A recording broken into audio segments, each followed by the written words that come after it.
Bienvenidos nuevamente a nuestro curso de Introducción a la Analítica de Datos. En esta ocasión vamos a analizar la interdependencia y la reducción de la dimensionalidad cuando tenemos grandes bases de datos. Entonces, existen métodos de interdependencia que son bastante útiles para conocer cuando nuestras variables nos están indicando un patrón específico en nuestros datos. Entonces, el objetivo de la interdependencia es simplificar un problema donde tenemos muchísimas variables de proceso, donde en la medida de que esas variables tengan cierta redundancia entre ellas y tengan cierta colonialidad entre ellas, nos permitan reducir en un menor número de dimensiones, en un menor número de variables, que a su vez nos permitan observar patrones de clasificación y patrones de tendencia en nuestros datos en cada uno de nuestros procesos. Entonces, básicamente en interdependencia tenemos dos tipos de análisis, que son análisis de componentes principales y independencia de componentes principales. Entonces, los análisis de componentes principales pueden crear un nuevo conjunto de variables con la información de las componentes principales.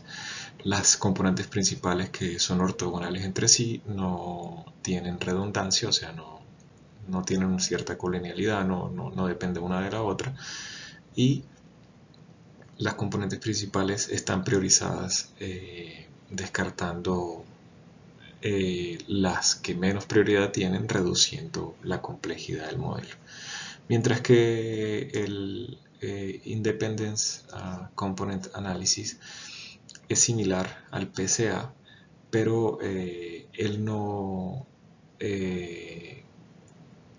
que hace es preponderar la independencia de la probabilidad que haya ortogonalidad entre ellos. Se usa para discriminar señales, por ejemplo, voz, ondas eléctricas cerebrales. Esto nos permite a nosotros, mediante esa discriminación de señales, poder aislar problemas cuando estamos haciendo un análisis de vibraciones o de ruido en algún componente mecánico, por ejemplo. También dentro de estas reducciones de métodos de interdependencia tenemos los análisis de correspondencia, y es ver qué variables o qué análisis sobre cada variable son similares, y esto pertenece a variables discretas. Esto nos permite a nosotros producir mapas en 2 o 3 dimensiones para hacer una clasificación entre variables, por ejemplo, entre marcas, entre atributos, en fin. Asimismo, tenemos el análisis de proximidades, que básicamente lo que nos hace es clasificar entre proximidades de variables y generar, al igual que el análisis de correspondencia, nos permite generar esos mapas donde tenemos la clasificación de nuestras variables y nos permite discriminar cada una de ellas. Continuando con el análisis de los métodos de interdependencia, vamos a iniciar observando los métodos de análisis de componentes principales, donde fundamentalmente en este método tenemos p variables aleatorias que básicamente están ordenadas en una estructura matricial, como vemos en esta estructura, donde tenemos p variables por el número n de datos, que para las aplicaciones de componentes principales siempre observamos grandes cantidades de datos, y el PCA construye nuevas variables aleatorias z que son ortogonales entre sí. Entonces, básicamente en una vista tridimensional tendríamos 3 componentes principales en x1, x2 y x3, donde serían nuestras nuevas variables z en cada una de las direcciones que son ortogonales entre sí. Entonces,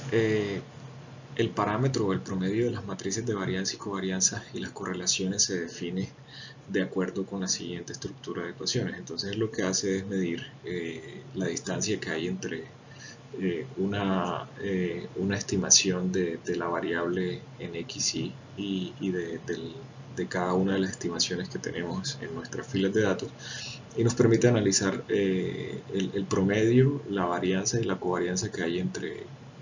cada una de esas matrices, dándonos que la diagonal de nuestra matriz nos permite determinar básicamente el determinante de la matriz, si recordamos, de los análisis matriciales de pregrado. Asimismo, sabemos que las combinaciones lineales de nuestra nueva variable z están dados por a traspuesta por x, donde a es cada uno de los pesos de los coeficientes de cada uno de los x, y eso análogamente para la covarianza entre las combinaciones lineales está dado que la covarianza entre z1 y z2, entre las dos variables, está dado por la traspuesta de A1, que son los coeficientes de A1 por la varianza del sistema por el coeficiente de nuestra segunda variable. Entonces, los componentes principales se definen como Z1 hasta ZP, Zn, el número de variables que tenemos, donde tenemos que la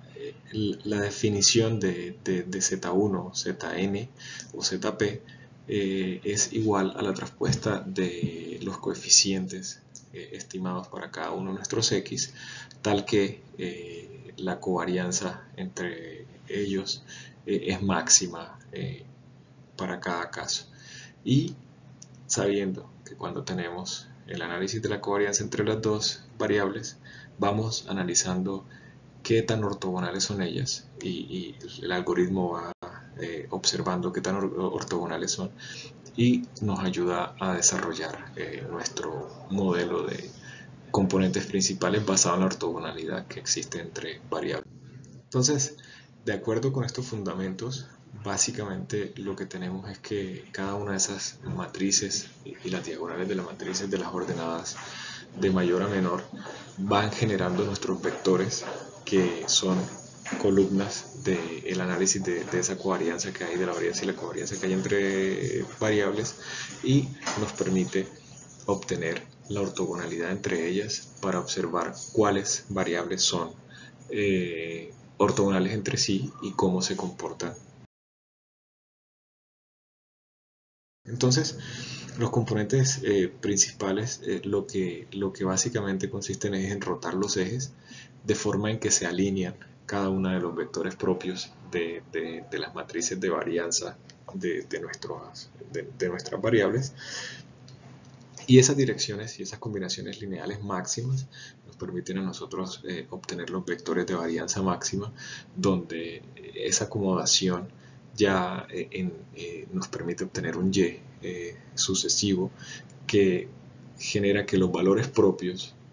de cada una de nuestras matrices son la varianza de los componentes principales. Entonces, dicho eso, en una forma más básica y gráfica, es dependiendo de la matriz de varianza y covarianza y de esos componentes que tiene cada una de nuestras matrices, podemos estimar los vectores que generan la dirección de nuestros nuevos componentes. Entonces, para el principio de cálculo de estos componentes principales no vamos a ahondar en esto, pero básicamente los paquetes que nos permiten calcular cuáles son los componentes principales lo que hacen es que, como lo vimos anteriormente, los valores propios de las matrices de varianza se convierten en nuevos vectores que hacen que tengamos una componente principal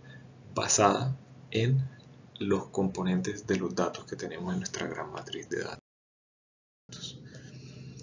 Entonces, vamos a analizar un nuevo caso con componentes principales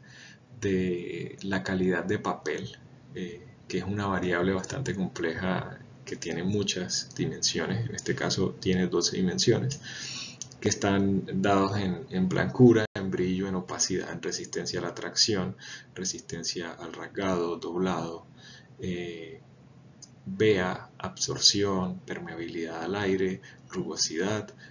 el porcentaje de ceniza en masa cuando se quema y la absorción de tinta. Entonces, basados en estas componentes tenemos una muestra con 100 datos, con 100 filas de datos para 12 componentes que denominamos X1, X2, hasta XN, que es X12 en este caso, donde haciendo un análisis de correlaciones, se observa que las correlaciones entre las variables no son muy altas, que existen ciertas correlaciones positivas y negativas entre ellas, que nos permiten a nosotros observar cómo es el comportamiento de los valores propios de una reducción de dimensión. Entonces, reduciendo la dimensión de nuestro modelo, podemos llegar a unos valores propios por columnas obtenidos para cada una de nuestras variables y observar cómo es la correlación entre esos valores propios estimados con cada una de las variables X que tiene nuestro problema inicial. Entonces vemos que los primeros valores, 4 valores propios de nuestro modelo de reducción de dimensión son los que más asociación tienen con las variables de nuestros vectores de nuestro modelo. Y ahora lo que vamos a hacer es, mediante el cálculo de los componentes principales, saber cuál es el nuevo punto de partida de cada uno de nuestros componentes. Entonces vamos nuevamente al R a hacer un análisis específico de los análisis de componentes principales, como en los casos anteriores, para que veamos el uso práctico de la teoría aquí consignada. Espero les haya sido de su agrado este nuevo módulo y nos vemos en una próxima ocasión.